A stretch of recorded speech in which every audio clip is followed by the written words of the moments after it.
আজকের recipe butter garlic bread আর chicken soup.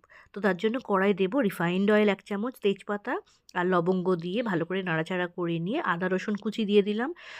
হাড় সহ চিকেন 4 পিস দিয়ে দিলাম। দিয়ে হালকা করে একটু নাড়াচাড়া করে নেব। পরিমাণ মতো নুন দিয়ে বেশ কিছুটা জল দিয়ে 10 মিনিট এটাকে ভালো করে ফুটিয়ে নেব।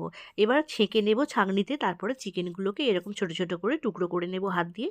কড়ার মধ্যে ওই স্টক দিয়ে তার মধ্যে বিনস, গাজর, ক্যাপসিকাম, সুইট কর্ন, পেঁয়াজ এই সমস্ত কিছু দিয়ে একটু ফুটিয়ে নেব। তারপরে দিয়ে দেব নুন, গোলমরিচের গুঁড়ো আর শ্রেডেড চিকেন। তারপরে ভালো করে নাড়াচাড়া করে নেব। এর মধ্যে দিয়ে দেবো 1/2 চামচ সয়া সস, কর্নফ্লাওয়ার 1 চামচ জলে গুলিয়ে নিয়ে আর একটা ডিম। এইভাবে ভালো করে নাড়াচাড়া করে নিলেই কিন্তু চিকেন স্যুপটা একদম রেডি হয়ে যাবে।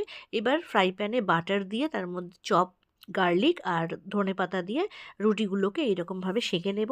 তারপরে চিকেন স্যুপের মধ্যে একটু লেবুর রস আর ধনেপাতা কুচি দিলেই কিন্তু একদম চিকেন স্যুপটা রেডি। এবার গরম গরম পরিবেশন করুন।